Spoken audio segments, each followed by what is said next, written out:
All right, so in today's episode, I'm with Clint Weigel, the owner of CrossFit Saol in Twinsburg, Ohio. And Clint and I we were just discussing this before we started. We go way back. Clint and his wife Kaylee and CrossFit Saol with Sean and Megan Humphreys were my first real experience with CrossFit.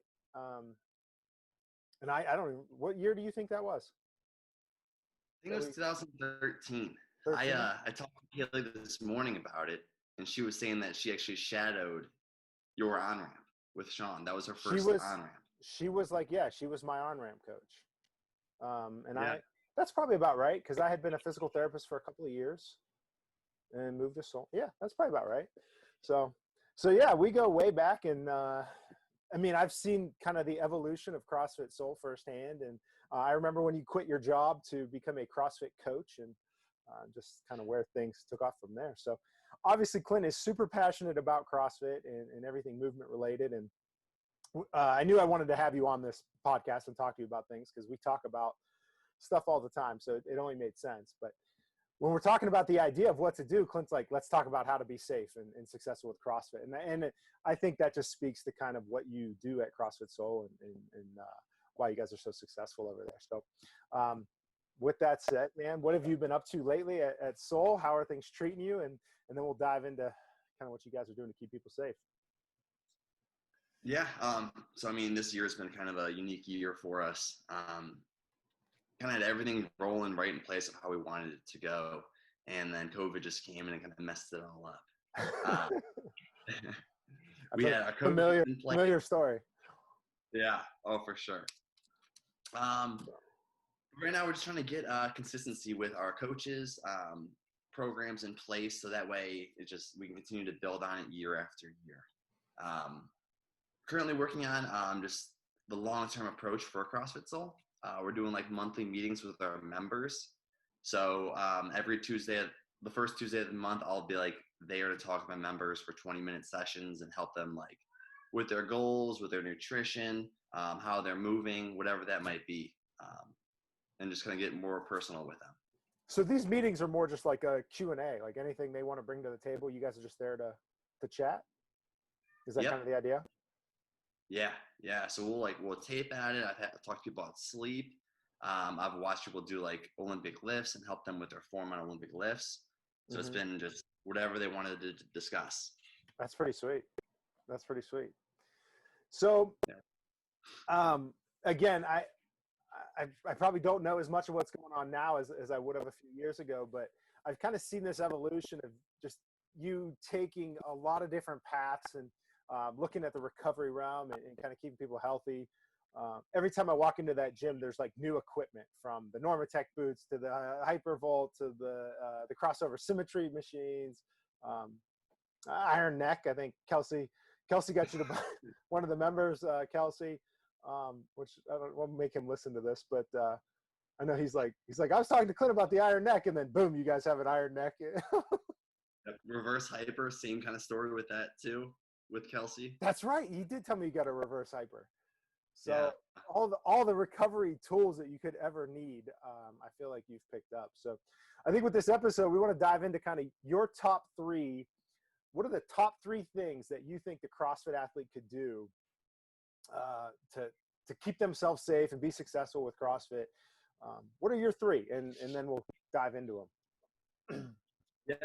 And I really didn't know much about the whole recovery route. I think back in like 2014, when we were kind of working together a little bit, I ate bad foods and kind of didn't know what I was doing when I was working with you. And I think I have you to thank for kind of putting me on the path for recovery and exploring different avenues for that for my members. So thank you for that. I appreciate that. Yeah. I feel like for a while there, you were scheduling sessions with me, not to actually do anything, but just to like talk about stuff. Yep. That'll be happening soon again. So, so I think the top three things to be safe with CrossFit. I think inflammation, just keeping inflammation low in the body. And there's many ways that we can kind of go about that. Consistency, just showing up every single day, creating habits with your routines. And then working with someone like you, a professional in the movement, a movement specialist professional who can work with like dry needling, help you figure out the deeper issues that are going on with your body. I think those are the three biggest things that I've seen be most beneficial for my members. I think they can go a long way for a lot of CrossFit people too. So. Yeah, I mean, I think that makes a ton of sense. And the more I look at the research and you look at aging and chronic disease, inflammation is obviously, it's a key player, right? And chicken or egg, and how does it come into play? I think we got to tease that out still, but it's obviously a big, important factor in how we heal, and then also kind of when things go bad. So when you say inflammation to your athletes and we got to manage that, what does that mean to you? And what are you telling them? Yeah. So inflammation can happen for a number of different reasons. If you're in bad positions and you're moving those bad positions, I think you have a probability of adding more inflammation to your body. My cousin Phil, he mentioned you can't really overtrain. You're more under recovered. So if you don't get enough sleep, if you don't eat the right foods to help you with your recovery, all those things can have an impact on inflammation. Yeah. I was just going to say, Phil Weigel, for those of you who don't know, is the owner of CrossFit CLE, and is part of the whole Weigel clan. So, Phil, I am going to force to be a guest on this here again soon, because he'll have some good stuff to add in. Yeah, of course. So go ahead. So when you are looking to manage inflammation, what's the baseline that you're giving your athletes, and how do you guys help manage that? Yeah. So I think the easiest thing for us to do is just look at how they move. What are their natural positions? Are their shoulders rolled forward a little bit? Typically, if that happens, from what I've seen, it increases the ability. Like, you can't really engage the back side of your body. You can't engage your mid-back muscles the way that I think will create more stability for that person. When they squat, are they using more of the front of the legs or the back of their legs?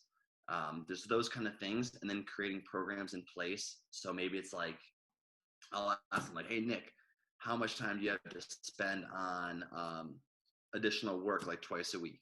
Then you'll say 15 minutes, or I can do it 3 times a week. Once I find that out from them, then I'll find a plan that works for them. So, hey, do this at home, do this after the workout, do this before the workout.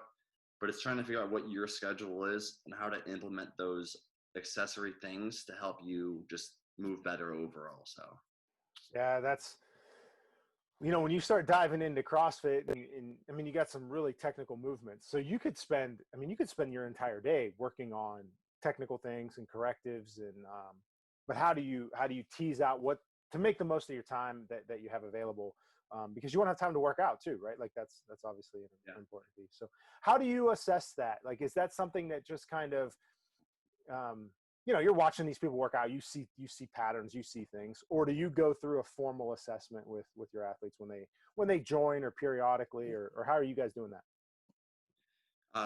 So the movement screen that you've had us do at Saol multiple times, we want to eventually implement that in. I don't feel like I'm at the point where I'm comfortable doing that just yet. But that's going to be one of our goals. Is in our on-ramp, we will do a movement screening and then supply that accessory work for people right from the get-go. But right now I'm assessing it by watching my classes. As they're working out, I may give them a couple of cues during the workout, but then I'll go up to the board afterwards and write down, like, all right, Nick's shoulders rolled forward, Kaylee's knees are collapsing inward.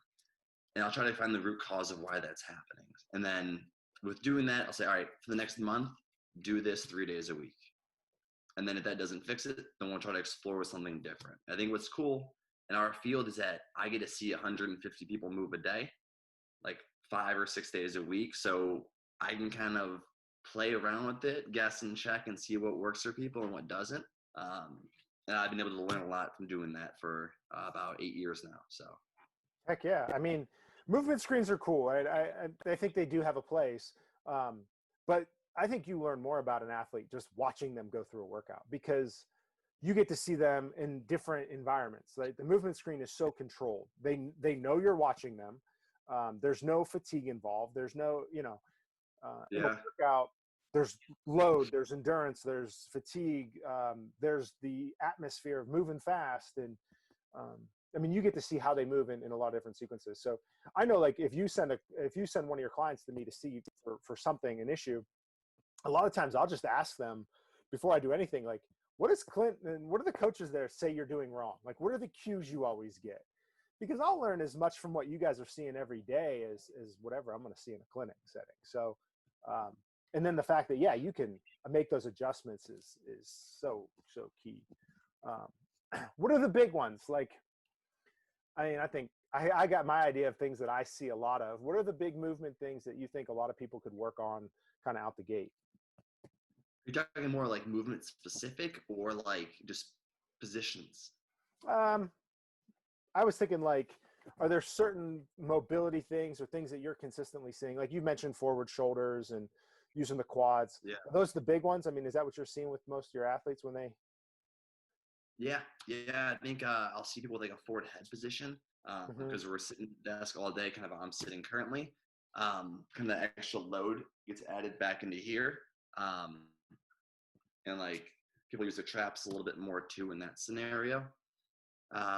So kind of like add in some chin tucks for those people. If I see like the knees collapsing inward in the squats, or maybe their hinge isn't too right, I may have them do more like static holds in those positions, kind of stay in that spot and just really learn where they should be going versus just kind of rushing through the movements.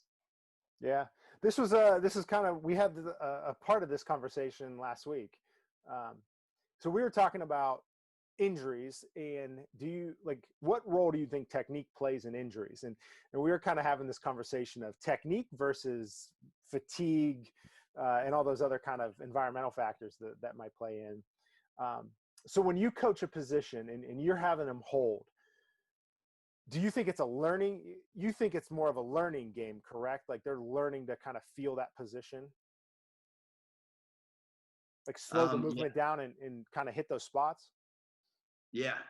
I think a lot of the athletes, when they hear go, they just go fast, and they're trying to just move as fast as they can through the positions, but they never really know what the other end of that position is. So the bottom of an air squat, they may just hit the bottom, be on their toes, their foot might collapse, and they just don't have awareness of what the foot should be doing throughout that movement. So if I can get them to pause in the bottom for a little bit, they can then build more awareness of what the foot should be doing. So if it falls off that plane, they know how to fix it because they spend a lot of time there in the bottom of the squat. Yeah. No, I think that's you see that a lot in the Olympic weightlifting world, like pause positioning and different halting movements where you kind of stop the lift in the middle. I think it builds huge kinesthetic awareness of just kind of, hey, where's my body in space? The interesting side of that is also, from a tendon standpoint, all the fast movements are going to stiffen the tendons, right? Make them more powerful, but it's also going to shorten and tighten things. Long holds, in theory, if they're long enough, you should be able to lengthen some of that tissue and create real change, which for things like the bottom of the squat or bottom of a deadlift could be huge from a flexibility standpoint. How long are you having people hold? Like, are you doing sets of this? Are you doing like what's your strategy there? Depending on the spot, if I'm doing overhead squat, I might do like 3 sets of 3 reps at 10 seconds at the bottom of an overhead squat. If I'm looking back squat with somebody who has a bit more of a back injury, they might be sitting down there for like 20 or 30 seconds with like an air squat or like a 45-pound barbell. Just hang out there for a longer period of time. So if they do lose position, which after 20 or 30 seconds, they typically will, they'll learn why they lost it and then learn how to correct it. And I think that's pretty cool technique to get if you're have that kind of flare on you. What do you mean by that? Like, they'll learn why they lost it. What does that mean? Like, do you think it's a fatigue thing? Do you think it's endurance in that position? Like, what do you? Yeah. So what I'm looking for at the bottom of that back squat, like looking for that balanced foot and the backside to be active. Mm-hmm. And typically, if they have a hard time holding those positions, those muscles will fatigue, and then they'll go to where they're naturally going to end up going to. And you may feel when that happens, you shift more towards the front of your foot or the inside part of your foot. So then if you can notice that little bit of a change, then hopefully that your mind will kind of click and you'll move back into the stronger position that we're trying to get you to go to eventually. So yeah. No, I get what you're saying with that for sure. Then they get that kinesthetic awareness. Plus you got the guest appearance from the cat. Plus you get some endurance training there, right? Which has to play a role. I was watching videos the other day of somebody assessing an Olympic weightlifter's positioning, and then following that with like manual muscle testing and range of motion testing, and I think a lot of that plays a factor, right? That's a lot of what I do. But I also think that the positions are so spot specific that if we're not spending time in those postures, I don't know what the crossover is. I think if you have a large amount of weakness or a large amount of inflexibility, you'll shift to a bad position just because, like, you don't have any other choice. Like, if you don't have enough hip flexion range of motion, then you're going to have to do something with your spine to make the position work, right? So I think there's that part of it.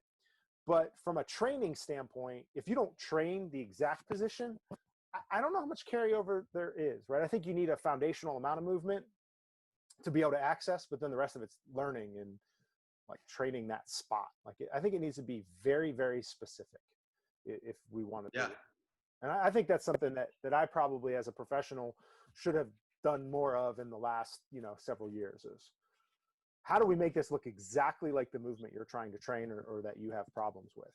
Because I'm not convinced there's a ton of carryover outside of a certain percentage when we go there. Yeah, I think you can always make a movement look pretty good. You'll be compensating for it some way, kind of like how you're saying. So can you figure out where that compensation is coming from?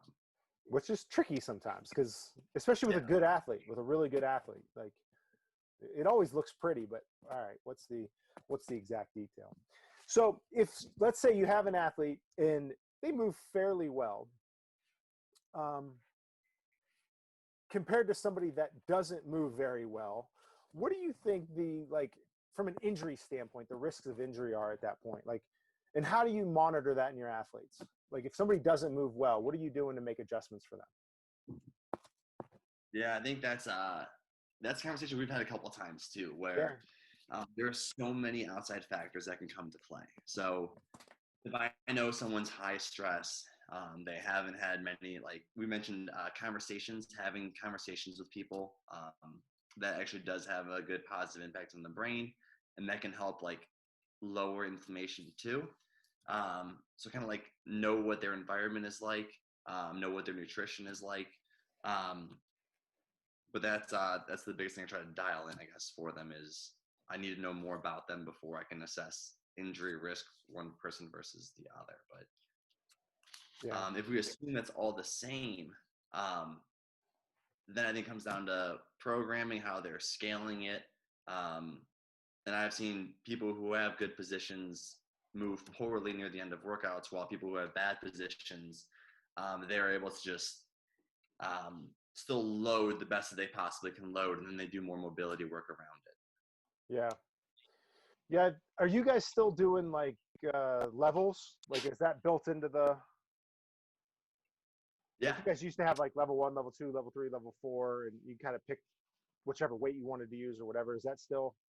Are you guys still doing that? Yep. Yeah. So all of our competition levels at the level 4 variation, and then people can scale up and down however they need to. Now that's it gives you a good guideline as an athlete to know I'm typically a level 2 athlete, without the coach coming around and telling you absolutely where you should be for everything. We can then spend more time working on positions, loosening up some tight areas to make sure you're feeling better for your workout too.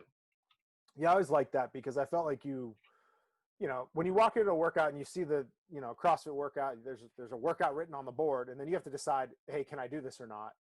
And I feel like any like variation of the prescription feels like you're cheating. So then it's like, well, how much do I cheat, right? Do I drop it by 50 pounds or 10 pounds or 5, So I kind of like the levels that it gave you that. But I also think if done right, when you walk in there and you're not feeling good, right? You haven't been sleeping, it's been a high stress week.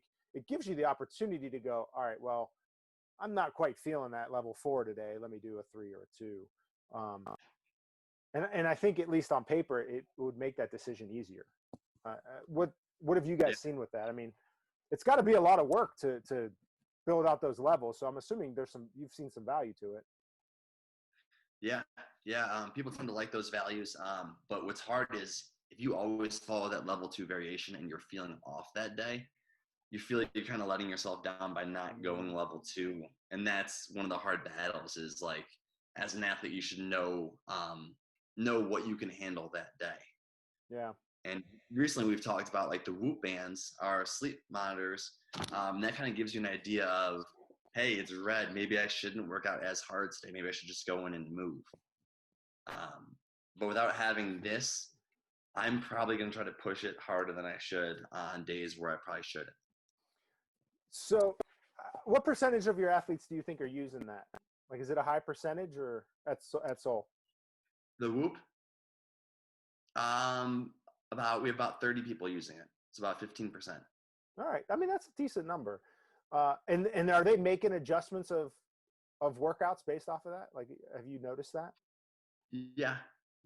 I think a good bit do. I'd probably say like 70% or so will kind of follow those numbers a bit more. So kind of if they look, yeah, I'm relatively new to the Whoop band game, and but I mean, I would say, especially if it's like low yellow or red where you're showing like poor recovery, like you feel like crap, like you did something silly that day or the day before.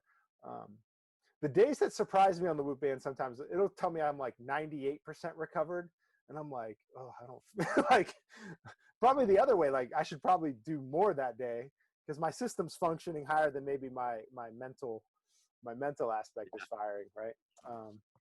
Yeah, I feel like my body is on a delay sometimes, like a 1-day delay. Like it'll say red, and I'm like, oh, I feel pretty good. Then I'll work out and I'll be like, shouldn't have done it. Your mind is off a day. Yeah.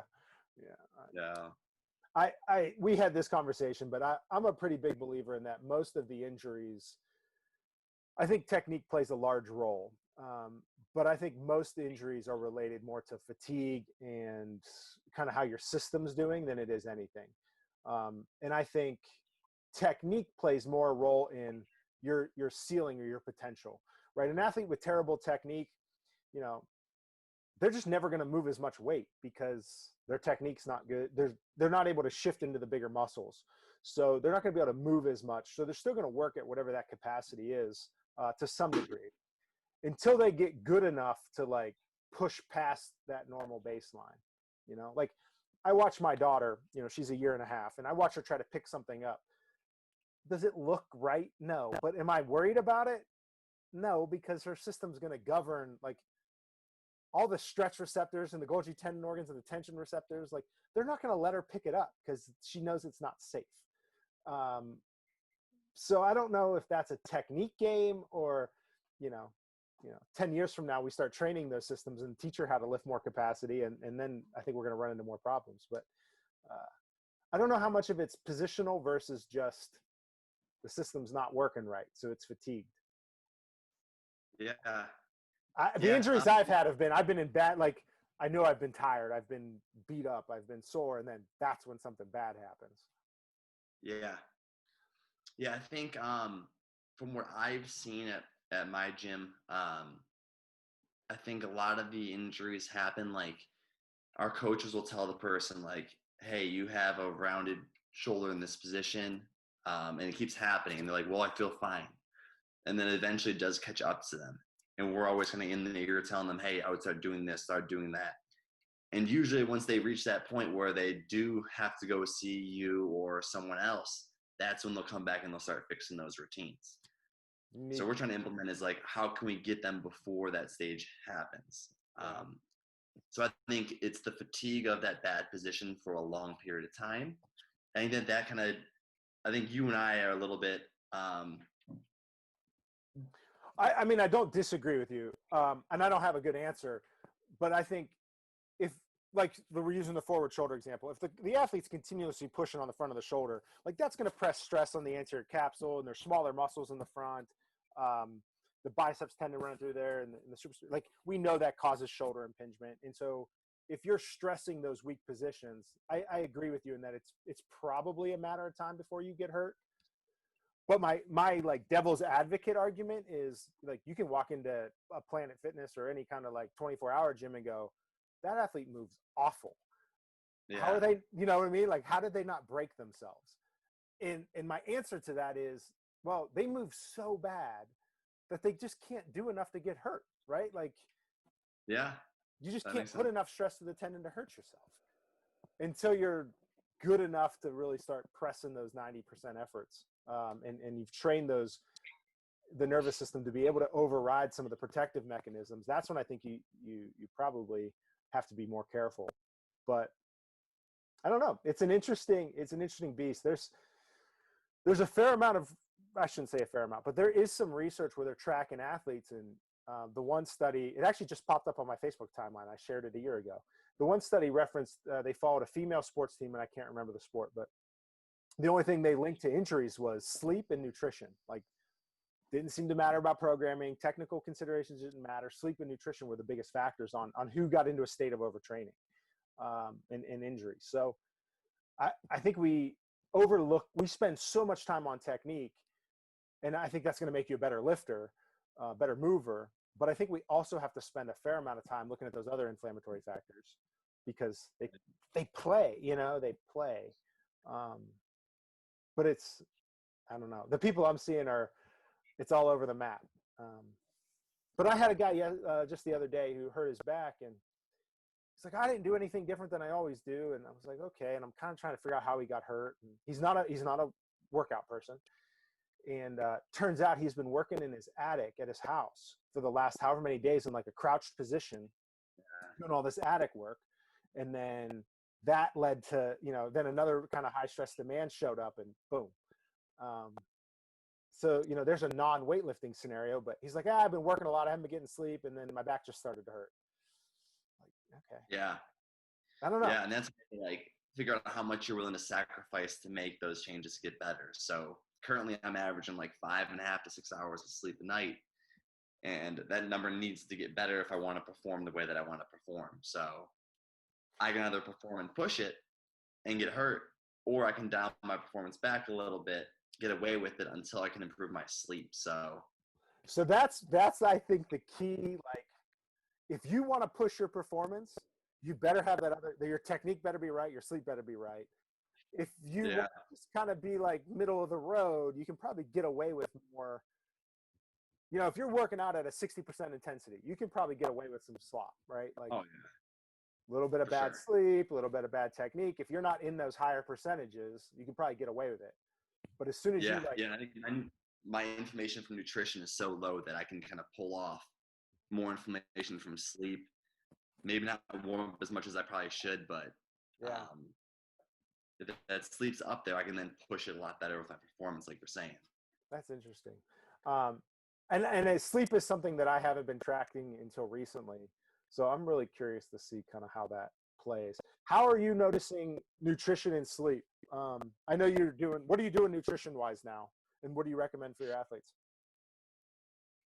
So nutrition-wise, I've always been kind of on that Whole30 approach with like rice, potatoes, and I'll kind of load up on those a little bit more than I should.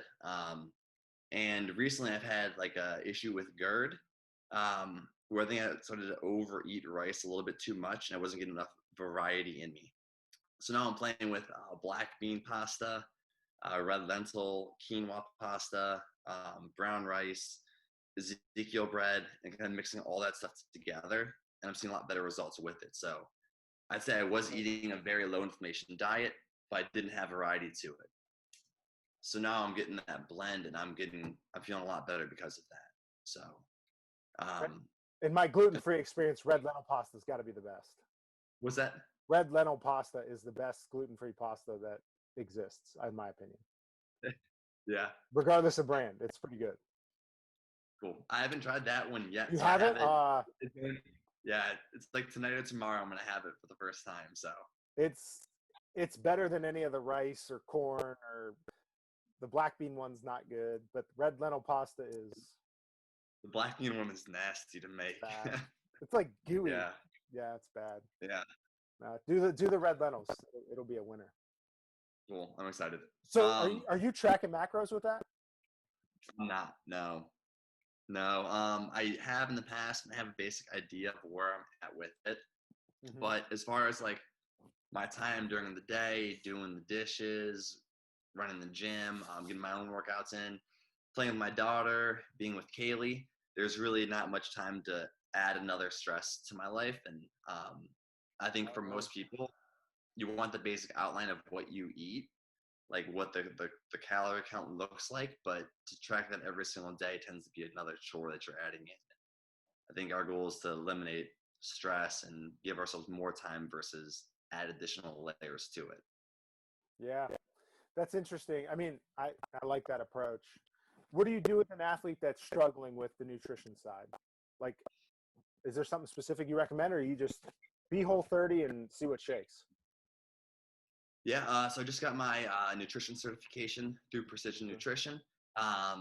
And a lot of it's just learning about what you're currently doing. So if you can give me 3 days of what you're doing, I'm going to look over that and then give you adjustments where it kind of keeps your same structure in place, but it makes some minor changes to help you live a healthier life. And my go-to is look at whatever has the most processed sugar in it and get it to be less. So could be 3 cans of pop going down to 2.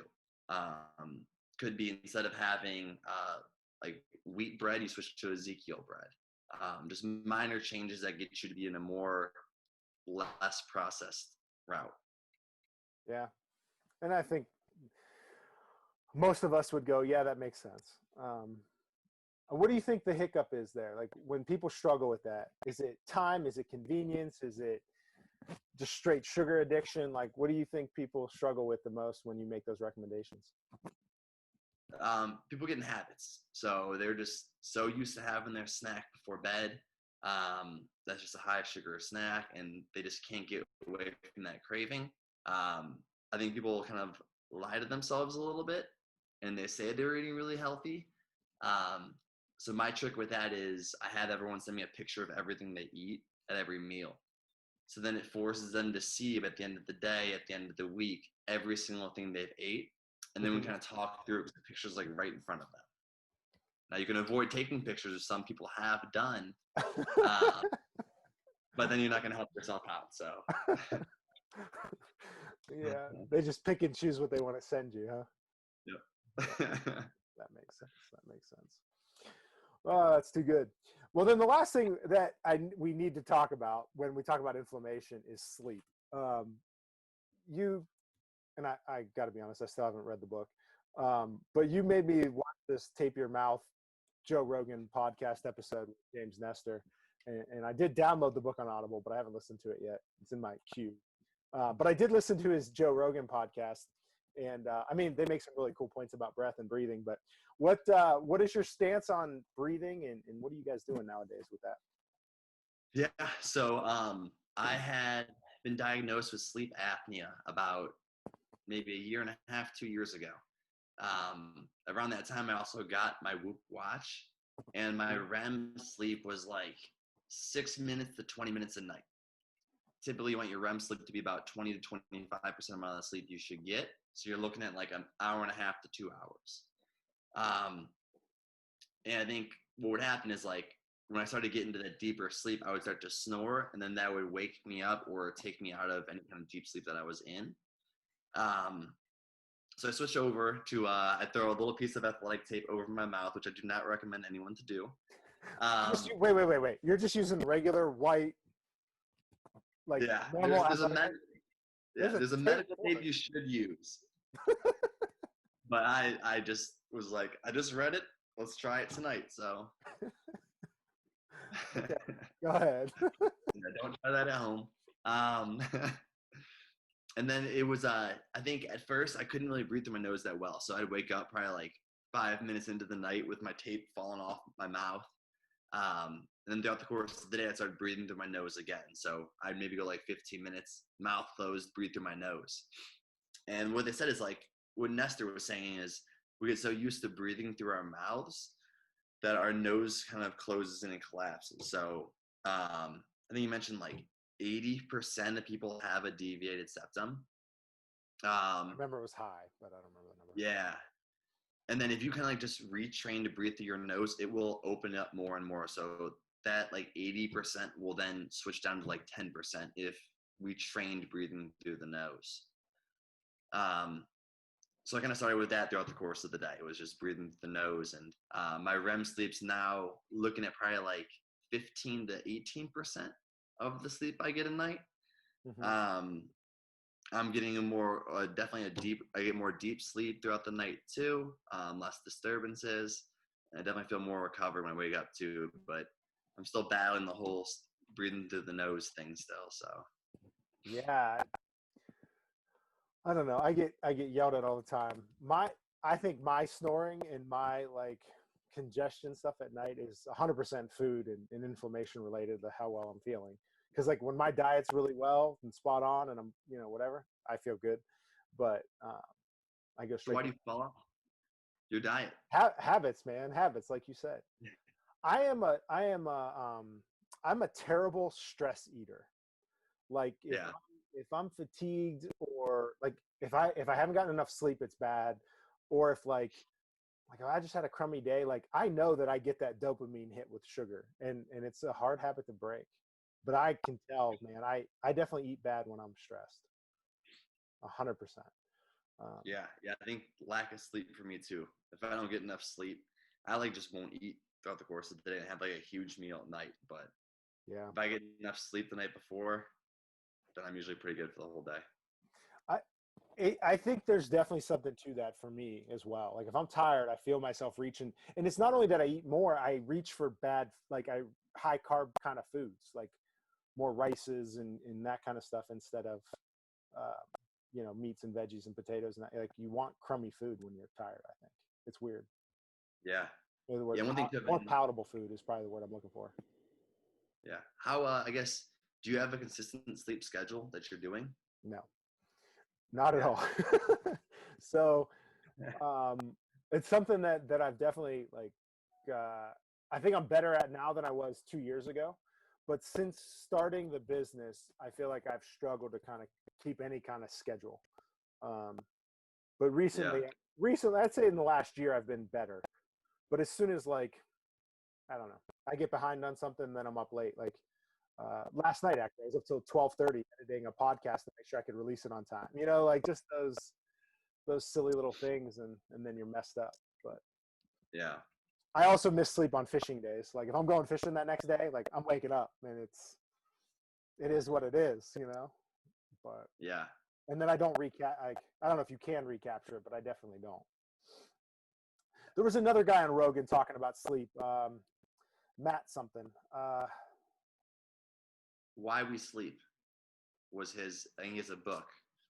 Yeah, he was I think he was a PhD. He was attacking it more from a science standpoint, and he had some really interesting things about the effects of sleep deprivation on mood and anxiety and disease. I mean, it was like, oh, I got to get more sleep, and then life gets busy, and you Yeah. those habits. How about you? I mean, what are you Yeah. I doing think, from a? Oh, go ahead. well, I think with, it was either Matt or James that mentioned that they held like a group of college students like less than 6 hours of sleep a night for a week. And then after a week, they all became pre-diabetic. Yeah. And then they like added the sleep back in and they were fine afterwards. Like once they got back into that routine, but it just shows the dangers of not enough sleep. And I don't know how people out there are getting enough sleep, but I think we're all slacking with added stress. It's that stuff's crazy to me, right? Because it's easy to talk about the nutrition side, like, oh, just do this and do that. But if sleep does that to make you pre-diabetic, like, that's crazy. Um, I've been checking my Yeah. I've been checking my blood sugar every morning for the last, I don't know, few weeks now. Um, like last night, I didn't get much sleep, and it was 10 points higher, I think, or something this morning than it was the day before, with relatively the same food consumption. Um, Yeah. it's Huh. it's interesting. It's interesting. I think it definitely plays a role in sleep and stress. But I always joke back, like when we were for our honeymoon when we went to Australia. So Yeah. we literally ate out every meal for whatever, a month. Um, when we didn't have any ability to cook for ourselves, so we literally bought everything and ate it. And we were eating desserts and pastries and going out to dinners, and right, we were on a vacation. But we slept. Like there were no demands for a month, so we slept and relaxed and had a good time and were relatively active. I think I lost 15 pounds on that trip. Man. Zero workouts, eating out every night, but just getting sleep, no extra demands on life, right? We were just kind of hanging out. Yeah. It's interesting to me, you know, Oh, it's that's definitely amazing. interesting. Yeah. To happen that fast. So anyway, what's Kaylee think of you putting tape on your mouth while you sleep? She gets nervous about it, but she kind of knows at this point that I'm just going to do what I'm going to do. So It makes the marriage work, right? Following my crazy nutrition things that I try, and yeah, just lets me go for it. I mean, looking at it from the outside in, the fact that you're experimenting and trying all these things on yourself, kind of that self-experimentation, like if I'm somebody looking to join a gym or I'm looking for somebody to help me out, like I want somebody that's doing all that stuff, right? Because the person that's living it and testing stuff, and they're going to, if they're personally invested, they're going to find out more than somebody that's just kind of sitting on the sidelines. So I think it's really cool. Between, you know, the crew of characters that I love talking to, I love hearing what you guys are all doing, because it's always something's always going on. But the tape on the mouth thing, it just, I don't know. I listen to that guy's stuff and I'm just like, I just can't imagine it. Like some of his claims are pretty extravagant. And I'm like, Yeah. how? Like, how can it, if the body was that inefficient that it had to breathe through the nose, like we'd all be in so much trouble. I mean, maybe we are in trouble. That's probably part of the point.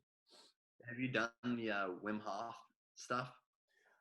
There's another thing that my lack of discipline has hurt me with, but I have played with Wim Hof's thing, and I'm 100% bought into Wim Hof. Yeah. I think he's got something figured out for sure. Yes. Have you gotten the app? Mm-hmm. Okay.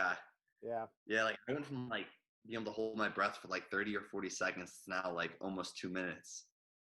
I have another member that can hold his breath for 3 minutes now. It's crazy. I've had somebody tell me over 3 minutes as well.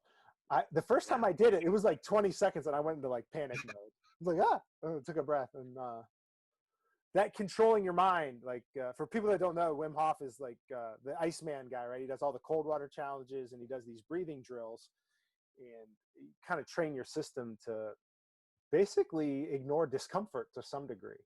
And but I mean, some of his stuff where they're looking at preventing infection through some of his breathing drills, and then his ability to do cold water challenges is just, it's insane. Yeah. So there's got to be something to that. I was telling Kelsey about it, and Kelsey and Porch, and I talked about how he like went up Everest with like out shoes on and without a shirt on. Did it in shorts up to a certain height, yeah. Yeah, and they sent me an article they got frostbite from it, but but he did it. and he's taken other people up too. Like he's trained other people to do it and go. Yeah, up. that's crazy.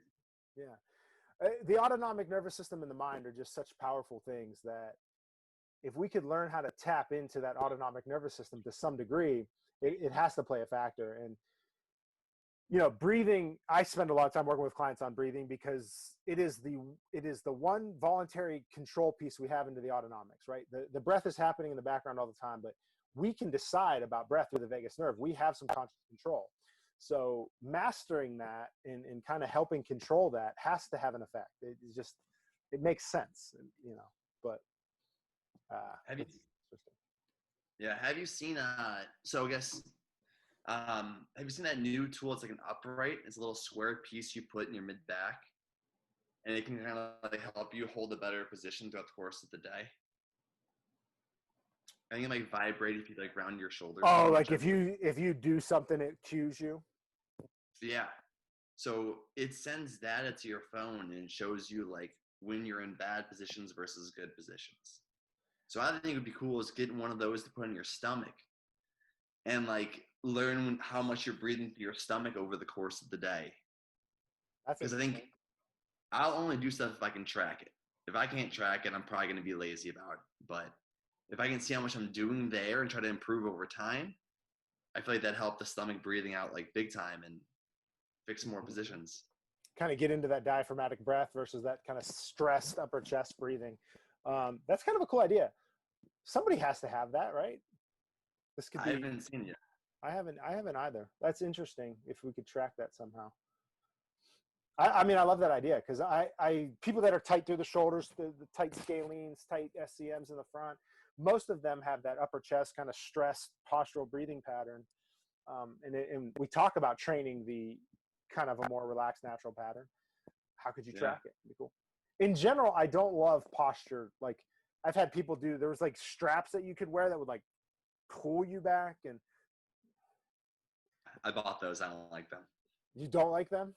No, I don't either. I think. What about like rock tape? What do you mean? Like the rock tape kind of like pulling you back just a little bit. So I think I think the theory on the rock tape is it's going to give you more of that. The stretch is going to give a sensory cue through the skin, right? The skin has a huge sensory field, gives you a little sensory feedback. You feel that stretch, and in theory, you're gonna self-correct. I mean, I don't think it's a bad thing. I don't know what, is it clinically or is it clinically meaningful difference, that amount of stretch? I have no idea. Yeah. I am sure the rock tape people would say it does, but I don't know. I know that I love rock tape for swelling and inflammation. Like to help kind of clear out fluid and get a little lymphatic skin stretch. I think it works pretty well for that. But I don't mind it. Like if you want to try it, go for it. I've just not had a ton of success in the clinic with it, but I don't hate it. I don't like the straps because they force you into that position. Yeah. And there's probably a reason you're there, whether it's a weakness or a flexibility. But half the people I know that have done the straps that pull them back, they end up with some kind of like brachial plexus nerve, hands go numb, and it's a disaster. Yeah. Fix your flexibility and strength and see what happens. Like train those other positions and get it there, but don't force it. But you just did you're doing more rock tape stuff now, correct? Yeah, we just got certified in it. Kind of still learning it. I think what you mentioned, like it's a good sensory thing where you can feel yourself stretching this tape a little bit forward. It's a nice reminder to pull everything backwards. And I think for lifts and stuff, I think that again, it's a cue. It's another builds awareness. Right. Yeah, I think it could be useful for that. Yeah, we've seen decent results with it that way. As far as is it going to fix things long term? I mean, if they have more awareness there, it might help strengthen the area. But outside of that, I guess we'll see. I agree with you. I mean, if they're going to use it as another cue and then put in the time to build strength, then probably work. Probably work. But if you're just going to say, "Let me put this tape on and it fixes my problems," not a chance. I don't know. I think the original, like, I put the tape on this way and it inhibits a muscle versus I put it on this way and it stimulates a muscle. I find it hard to believe as a clinician that we have that much control. I think I can put an input into the system and I can hope, but I think, I don't know. I think sometimes as clinicians, we think we have more power than we do, right? Let's give a cue, give a tactile feedback, and hopefully the system, the person that you're working on is able to find it, but I don't know. Yeah, and they actually came back on that just recently, I guess. And they no longer did they? They got rid of that. So well, that's good to hear. That's good to hear. Honestly, that's kind of what lost me with, like, I just couldn't wrap my head around it. Like, there is no way that stretch shut off a muscle. Like, come on. But anyway, so that's cool to hear. But I love the sensory feedback that it provides, and I do like the blood flow stuff for sure. Yeah, absolutely. So we got way off on a rabbit hole. What was your number 2? We started talking about inflammation and that kind of stuff. Yeah, consistency. What do you? So, as in, like, biggest thing I see with members coming in, you just got an on-ramp and you come in like 2 times a week. Mm-hmm. And with that, you don't see that the movements that often in CrossFit. So, like, if you see a snatch once a month, you're never going to be comfortable with the snatch. So if you can show up more often, you'll then get more comfortable with the movements. You'll then get more out of CrossFit, and then you'll be safer too. You'll build up more range of motion with it as well. So I think that's the big one that people tend to miss. And that's just, what do you I mean, that's do you think that's also just a lifestyle habit kind of thing, or where do you think people struggle with that?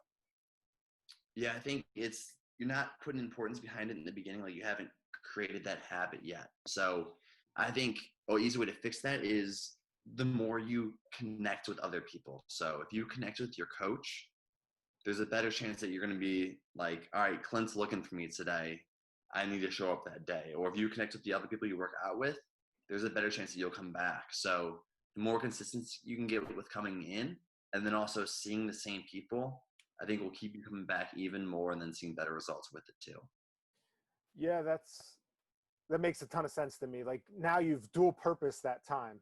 Like not only are you going there to get your workout in, but because you've built a relationship, it's a social activity as well, which especially given today's conditions is so big. I mean, everybody's trying to switch to online, and there's value to online training, and I think it's something that we need to have as an option, but the social piece of that's just missing, like you still need it. Yeah, you still need it. We've tried the online, and it was like, I think like 3% of our people were going to the classes, and I know there's online people that do it better than me, so I should just let those people kind of take the online stuff, and I focus more on the in-person stuff.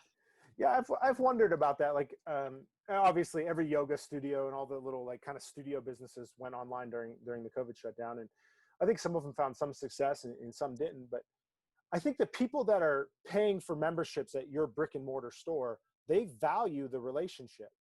So, you've kind of taken away a core part of your service. And if they didn't value that relationship, they'd have been paying $20 to somebody else, like they would have never got to your store. That's, I have to believe, a huge part of that. They've already seen the value in that in person. And that's why I think no matter what kind of happens here with COVID and things, I don't think the group fitness world is ever going anywhere. It might look a little different, but I don't think it's going anywhere because. Yeah, no, I agree with you. It's nice to work out next to somebody and have that push. The community of CrossFit is so powerful. Like, I don't know, just being able to talk to people, and people always say like, oh, you talk to a CrossFit, all they do is talk about CrossFit. But that's because it's such a powerful kind of, people want to talk about it because they get into it, and it's an addicting kind of thing. Yeah. So good stuff, man. And then the last one you talked about is like body work and getting stuff done. We've done a lot of that together, and obviously that's stuff that we talk a lot about. What value do you see in getting tissue work done, and whether it's cupping or needling or massage or chiropractic work? What are the values you see for yourself and your athletes? Yeah, so this kind of goes back to our static holds that I talked about.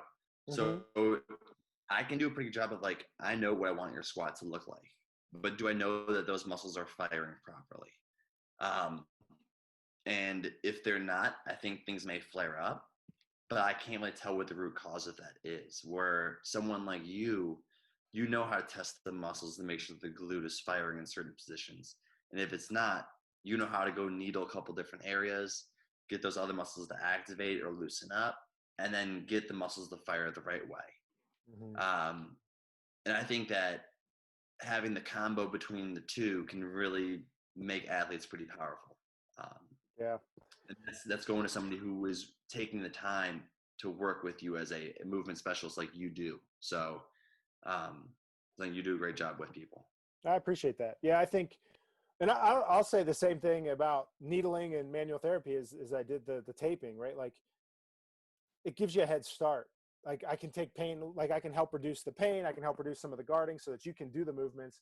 But if you don't go actually practice and use those positions, it's also a short-term fix, like, unless you want to come see me 3 times a week forever, which, whatever, we'll do what we got to do. But no, I mean, like, the whole goal is to use that as the icing on the cake, right? Like, body work to keep you healthy and get rid of some of the nasty stuff, or help kind of point things in the right direction. But I love working with you guys because, and an athlete comes in and you go through and you say, okay, I see this, this, and this, and I can quickly just send them an email of the kind of session notes, but then just tag you guys in it, and all right. Yeah. What your coaches do. No, it's awesome. Yeah, those guys will rehab you. Yeah, it gets in that fix that they need, but then you follow up with us, which is amazing for us to have that, and that makes sure the athlete continues to do their homework and fix the issue so it won't be a long-term issue. So absolutely. And you guys see, like, I see most of my people once a week or less.